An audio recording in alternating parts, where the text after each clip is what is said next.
It is indeed an honor and a privilege to be here with you today. I think one of the fun things that I get to do at this stage of my life is that all of us have a cup, and it gets filled up with the lessons and learnings of our lives, and then we get a chance to pour our cup out to others. So I'm just delighted for this opportunity.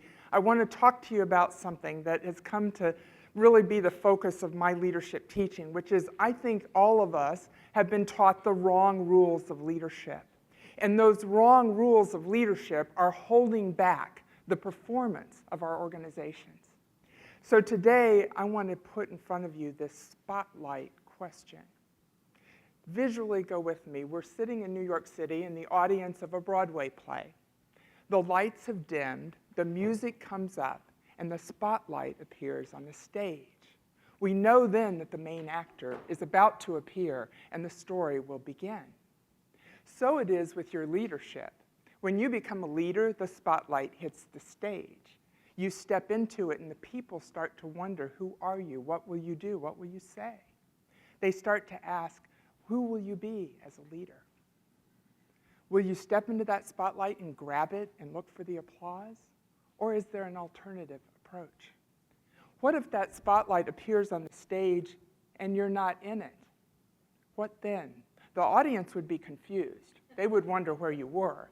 They would think, you don't understand your role. But then they would watch you closely, and they would see you exit the stage and go hunting for the light crew and find a way to turn that spotlight towards them and to come with them on the journey, serving them well along the path to superior performance. Now, 40 years ago, Robert Greenleaf already said this. He said there's two extremes in leadership. On the one extreme is the leader first, the leader who takes the spotlight and uses the power for their own purposes to advance themselves. And at the other extreme, there is the serving leader, the serve first leader. And that leader turns the spotlight towards the people and focuses all their energy on bringing out their best. Now, books have been written since then. Good to Great by Jim Collins. Then last year, Adam Grant talks to us about give and take. We have hard financial proof that the organizations who serve, the leaders who serve, create superior financial results. So why isn't it happening? Why are we still skeptical? Why do we conclude that leaders who serve only belong in charitable organizations?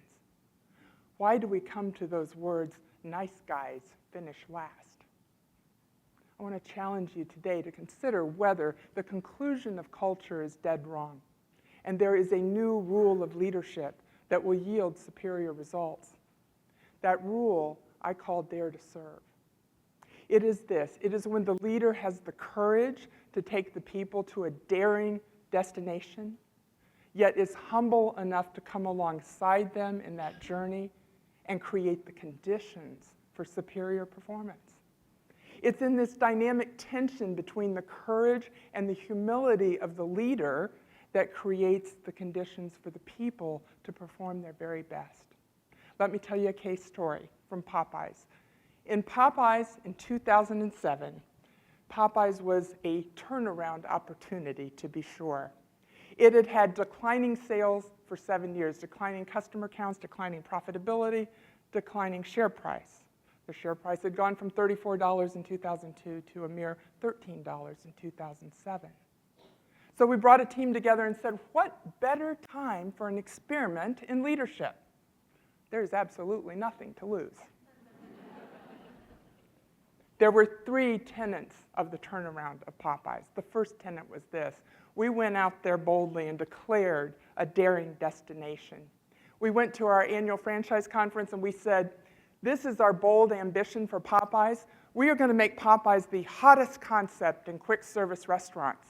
Long pause. We're going to be in the top tier of sales and profitability and new unit returns for our owners. Even longer pause. Was that a daring destination? Was that harebrained and crazy? There weren't 10 people who thought we were anything but nuts. The external world said, fried chicken's dead. Popeyes is a has-been. There's not a prayer that your bold ambition could be true. So we ran back home to figure out how we were going to do it. And our team created something we call the roadmap to results. It's just our business strategies, but we had real concrete goals. We would make sales grow from $1 million to $1.2 million, and we would improve the speed of service at the drive-thru to 180 seconds, and we would get the profitability of the restaurants up to 22%, and we would build 100 of them a year in the US and even more internationally. We had bold goals. And we also had action plans. We had to create new products and new message and new media plans. We had to teach our restaurants how to give speed of service. We had to get cost savings out of our system to bring those profits to light. We had to put our restaurants on better real estate so they actually would have good returns. All that was in place. So right now, all we have to do is go execute the plan, right, and monitor the results. Not quite that easy. There was a second action that we took. We had to make a choice, and we chose to serve. I remember this meeting like it was yesterday. We went in the hotel conference room, like you do, Post-it note paper everywhere, and we said, what do we want to characterize our leadership? And we tripped on this question, whom will we serve? And we immediately start writing names up on the flip chart. We could serve the shareholders, we could serve the guests, we could serve the employees, the restaurant general managers, the franchisees, the regulators, the accountants. And one really smart person goes, don't we have to serve all those people? Well, in business, we certainly do have to serve a lot of different kinds of people, but we ask ourselves that day, what would happen if we chose to focus on one of them as the primary people we would serve, and pull them apart from the rest? And we chose that day to serve our franchise owners. Now, why would we do that? Our franchise owners borrow money to build restaurants, hire and train all the people, get involved in the community, and serve you our amazing Louisiana-inspired food. Without them, there is no Popeyes. It occurred to us that they were both the success point of our past, our present, and our future. And we could only measure our success if we brought them success. Okay, so that sounds really easy, and maybe it sounds even a little bit obvious or smug. But here's what you need to know. On that given day, we didn't even like these people. Honest to goodness, have you ever met a franchisee? They're really passionate. They've got more opinions than you could count. When they're upset, they're miserable to be with. They're really challenging human beings. And so this was the mindset of Popeyes 7 years ago. The most important people in our business model were not our favorite people. So the more important decision we made than to serve them was to actually decide to love them. To love them for making those investments in our brand. To love them for the passion they have about the future of this brand. To love them enough to listen to them and work with them side by side to make this brand successful. That decision to love differentiated us from our competitors. I wish I could have brought all 340 franchisees today to tell you how this went, but instead I'll bring you the facts. Each year we do a survey to find out whether we have served them well. In 2008, the first year that we did it, they rated our leadership 76%. If you've ever been in school, that's a what? A C, right? Not so hot. Last summer, they rated us 93% as a leadership team, only because they believe they've been served well. So step one was a bold, daring destination for this brand. Step two is we chose to serve and even love the people that we lead. But then there's step three, and that is we actually had to deliver results. And the reason I say this to you is I think sometimes we miss this point. We know in history there are no great leaders without great results. So why not in other fields as well? It was very important that we get success on the board to be credible in our leadership story. Otherwise, you probably wouldn't be that interested in what I have to say today, right? The proof, as I say, is not in the pudding, it's in the Popeyes. So let's fast forward to today. Popeyes has arrived at that crazy, daring destination. We are, in fact, one of the leading, hottest concepts in quick service restaurants. Our sales are up 30% since that date. The profitability of our restaurants is up 40%. Our market share is up 50%. We have renovated the entire system to be a fresh new place with inviting and exciting menu items. And those restaurants, we built 120 of them in the US last year and 80 internationally, this year more. Now we're just one company, but the public measure is even kind of interesting. Could we do this in a public environment where the scrutiny is on short-term results?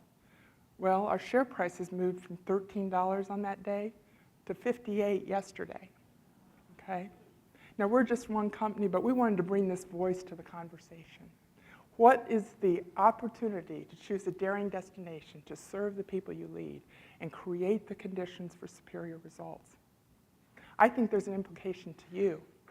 You could take those same 3 tenets. You could choose a daring destination for your organization. You could choose to serve and love the people that you lead. And you could create an environment for great performance to occur. You too would have a story to tell. In closing, I want to tell you one of my favorite stories. I have a mentor who called me up last year at 7:30 in the morning, not a morning person. Max says, "Good morning, Cheryl. Have you realized your opportunity for influence at Popeyes?" He said, "Think about this. Count the number of employees you have, time the number of hours in the week, time the number of weeks in the year." Have you done that yet, Cheryl? No, still thinking about coffee. So I listened, and he says, "Cheryl, the math is really compelling. If 5 people are looking to you for leadership, you have 10,000 hours with those people this year to influence. They're going to spend more time with you than most of their family and friends. If you have 50 people looking to you for leadership, you have 100,000 hours of opportunity to influence them. And if you have 500 people looking to you for leadership, you have 1,000,000 hours of influence ahead. Wherever you've been placed to lead, you have the opportunity for exponential influence. And today you've learned some new rules of leadership that could yield superior results. So I ask you this, will you join me? And will you dare to serve?"